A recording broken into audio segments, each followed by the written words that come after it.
धूप आएगी ना इस बार, धूप इस बार जो जो गर्मी है ना, वो पहले के मुकाबले में कहीं ज्यादा तीखी होगी। तीखी मतलब लंबे समय तक चलेगी, जिसको हीट वेव बोलते हैं ना। उस समय बहुत लोगों की आपको कैलेमिटी सुनाई पड़ेगी कि वो एक तरीके से वो भी डिजास्टर की तरह, क्योंकि सूरज आग उगलेगा लिटरली। अभी देख लो, मार्च है और टेम्परेचर 37 डिग्री जा रहा है। मार्च अभी चल रहा है, मार्च में टेम्परेचर 37 डिग्री जा रहा है। मई जून में क्या हालत होने वाली है आप सोच सकते हो। बहुत खतरनाक स्थिति बनने वाली है।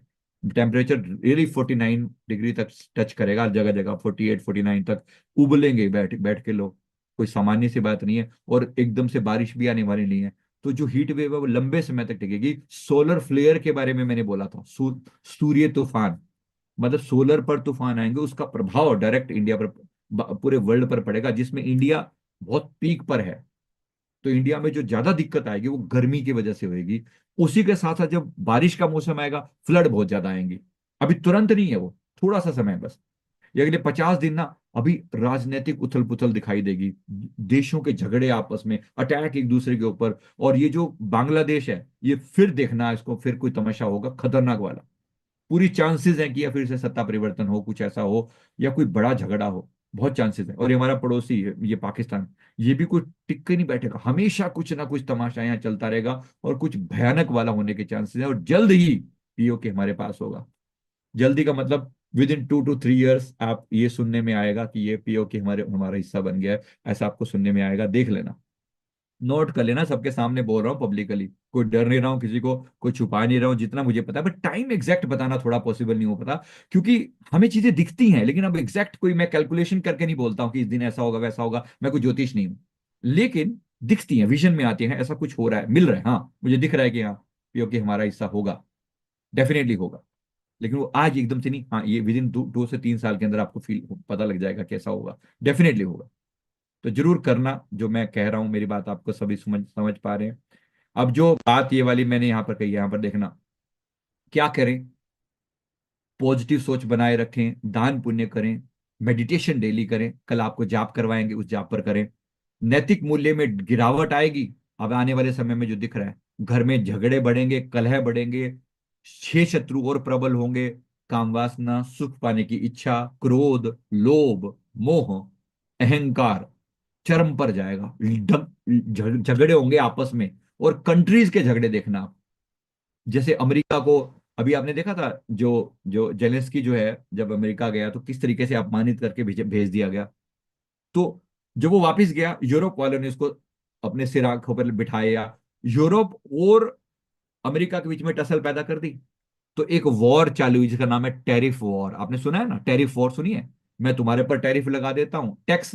मैं तुम्हारे पे टैक्स लगा, तुम मेरे पे टैक्स लगा रहे हो, इतना टैक्स मैं तुम्हारे पे लगा दूंगा। ये ट्रम्प बैठा हुआ ना, ये आग में झोंकने के लिए बैठा हुआ। ये कोई सीधा नहीं है, ये सीधा नहीं है। ये झोंक डालेगा सारे, खुद को भी, मतलब अमेरिका को भी और बाकी लोगों को भी। और ये मैं आज आपको बता रहा हूं, लिख लेना इस बात को, अच्छे से नोट कर लेना।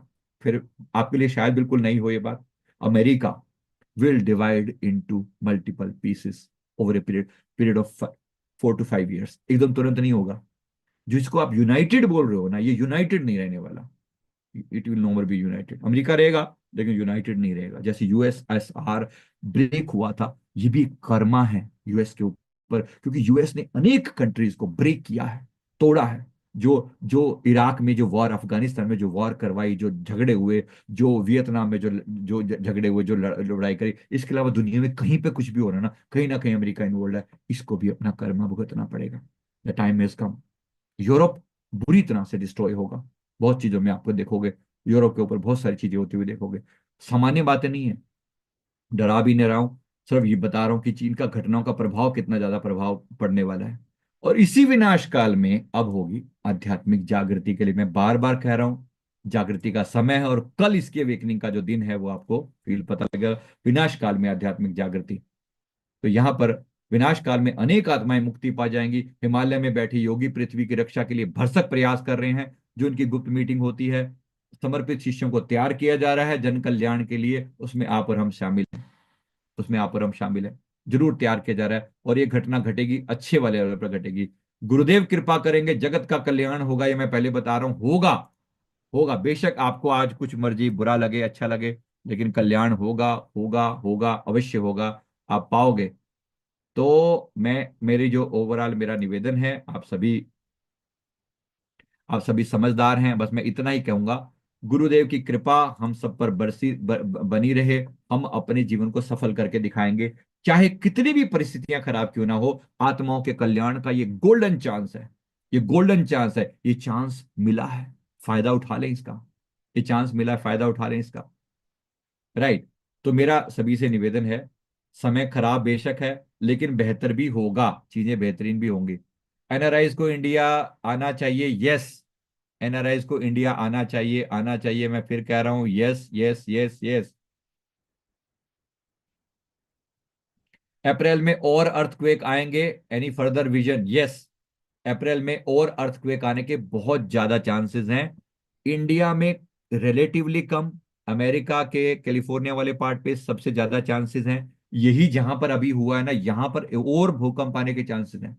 अभी ये शांत नहीं रहेगा ये वाला एरिया, ये जो इंडोनेशिया और ये जो बर्मा और ये जो एरिया है ना, ये म्यांमार जिसको आज कह रहे हैं, ये एरिया शांत नहीं रहेगा, यहाँ फिर चांसेस हैं। और उधर ऑस्ट्रेलिया साइड में और न्यूजीलैंड न्यूजीलैंड के पास, वहां चांसेस हैं, काफी ज्यादा चांसेस हैं कि वहां पर हो सकता है भूकंप आने के, बहुत ज्यादा चांसेस हैं। मैं सर भाई भी इशारा ही कर सकता हूँ, देखो सीधा सीधा कहना नहीं जाता, कुछ दिखता तो है, लेकिन एग्जैक्ट विजन, एग्जैक्ट लोकेशन के करके बता दूं, वो इतना पॉसिबल नहीं होता। जितना है वो मैं बता रहा हूँ, जितना है मैं बता रहा हूँ, जितना मेरे को समझ में आ रहा है उतना मैं बता रहा हूँ। राइट। एनआरआईज को रिटर्न आने के लिए जो लोग पूछ रहे हैं, मैं फिर से निवेदन कर रहा हूँ कि भाई प्लीज,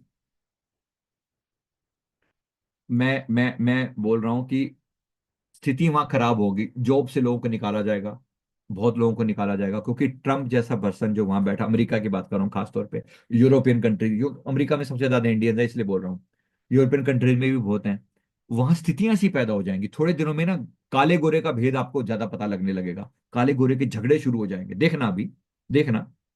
मतलब कोई, ये कोई घटना होगी जो ट्रिगर होगी, काले गोरे का भेद, ये ऐसा वैसा, श्वेत अश्वेत, वहां पर बहुत चलता है, ब्लैक एंड व्हाइट, है ना। तो वहां वो नफरत पैदा करेंगे भारतीयों के अगेंस्ट। देखना, एक समय आएगा, अभी देखना, ज्यादा लंबी बात नहीं है, अगले 4-5 महीनों में आप एक कुछ देखोगे, उसके बाद चीजें वहां बहुत तनावपूर्ण होने लगेंगी। एकदम तुरंत नहीं हो जाएगा कि सारे एनआरआई को भेज दिया जाएगा, नहीं ऐसा नहीं है, लेकिन एनआरआई का जो वहां पर जो दिक्कतें हैं ना, वो बढ़ जाएंगी। अगर आपके लिए कोई स्थान पॉसिबल है, इंडिया में कहीं आ सकते हो, सेटल हो सकते हो, इंडिया कंपैरेटिवली बहुत सेफ रहेगा, कंपैरेटिवली। मैं नहीं कह रहा हूं इंडिया पूरी तरह सेफ है, लेकिन कंपैरेटिवली बाहर के मुकाबले में, यूनाइटेड स्टेट्स के मुकाबले में इंडिया मच मच बेटर रहेगा। ये बिल्कुल गारंटीड है, एकदम आप कह सकते हैं, ध्यान रख सकते हैं इस बात का। बी केयरफुल, अगर इंडिया में आपकी कोई स्थान हो तो प्लीज अपनी जगह बना लें। कुछ और ना मिले तो हमारे वृद्धाश्रम में आ जाना, हाथ जोड़ रहा हूँ, आपका अपना है, आप ही लोगों ने पे किया है, आप ही लोगों ने डोनेशन दे देकर खड़ा किया है, तो सभी से निवेदन है, अपना घर है, सबके लिए इंडिविजुअल रूम बनाए जा रहे हैं, अभी बन रहे हैं, पहले सबके लिए, बुजुर्गों के लिए बन गए हैं, लगभग 150-200 सीटें तो तैयार हो गई हैं, बाकी काम चल रहा है, आप सब आ जाना अपना घर समझ के, नहीं तो अपना अपना जो इंतजाम हो सकता है कर लो, प्लीज कर लो, और कोई फाइनेंशियल बैकअप बना लो। पैसे का कोई अच्छा, पैसे इन्वेस्टमेंट के बारे में आप में से किसी ने पूछा है, देखो मैं कोई बहुत ज्यादा एक्सपर्ट नहीं हूं, लेकिन फिर भी 2-3 बातें जो मैंने कर रखी है वो बता सकता हूँ। किसी ऐसी उसमें डालें, रिटायरमेंट स्कीम में डालें, जहां पर एक बार में पैसा डाला जा सके, या थोड़ा थोड़ा थोड़ा करके डाला जा सके, और एक आध साल के बाद ही रिटर्न चालू हो जाता है उसमें। राइट। एक दो वन टाइम एंडोर्समेंट प्लान जैसा कुछ होता है, इसमें बोल रहा हूँ, जैसे एसबीआई में है, सेफ रखना, मतलब किसी हरी गरी छोटी मोटी कंपनी की बात नहीं कर रहा हूँ बिल्कुल भी, या तो एसबीआई की बात करूं, एसबीआई की बात कर रहा हूं, या फिर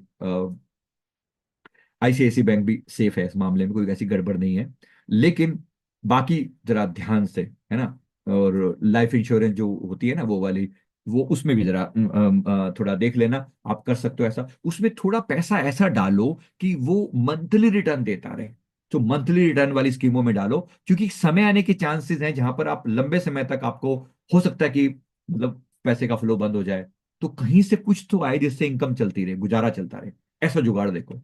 और ऑनलाइन जॉब्स पे काम करो, रास्ते खुलेंगे, बहुत खुलेंगे, और एआई को अपने जीवन का हिस्सा बना लो। देखो, चाहते हो और ना चाहते हो भी एआई जॉब्स खाएगा, अगर आपको एआई नहीं आता तो फंस जाओगे। मैं एआई की ट्रेनिंग देने की सोच रहा हूँ कि थोड़ी बहुत जितना आता है उसका यूज करो ना, क्योंकि दुनिया से आप अलग नहीं रह सकते, अलग नहीं रह सकते। Use it and you can survive easily.